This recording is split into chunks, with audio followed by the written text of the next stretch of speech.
Magaalaan burqaa daldala irraa keessa akkaatti hurreedhaan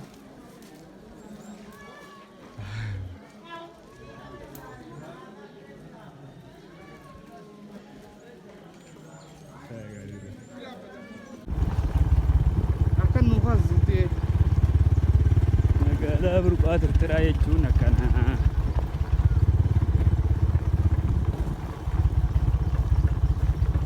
Amma nuti kaarra diimaa irra jirra. Kaarra diimaa jedhaniin kaarra qabdi barra burqaanii. Odoo magaalaa burqaa tirtiraa. qorii biqiltoonni mul'ata. Ono hanga asiin bakka feete agarta. Magaalaa burqaa bakka irraa agartas qofa. Bakki irraa guutuu magaalaa burqaa agartu asi.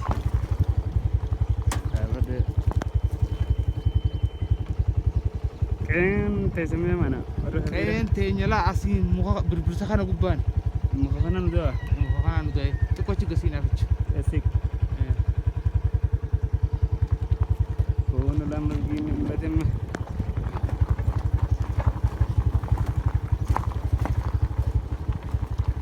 Kono feete san harki anuma. Agartaa? Mana keessan harkeetiin jira mala. La kuno kamera hunde bira. Odaa keessanii. harkee odaa kee. Aboo edaa hamituun akkasii ooloodha. Magaalaa burqaa tirtiraa jechuun akkana mana. Guutuu ta'e guutuu martee. Guutuutti. Wanti hanganuma isin. Akkuma daawwara jira daawwee. Daawwee mana daawwee tumsaa meeqa dheeratti hin gartuu wanti Addis Ababa ta'u jirti bara. Zaa meeqa dheerattee. La karaa high school la. Bravo. Itti ayaan ukaatu nu guddoo.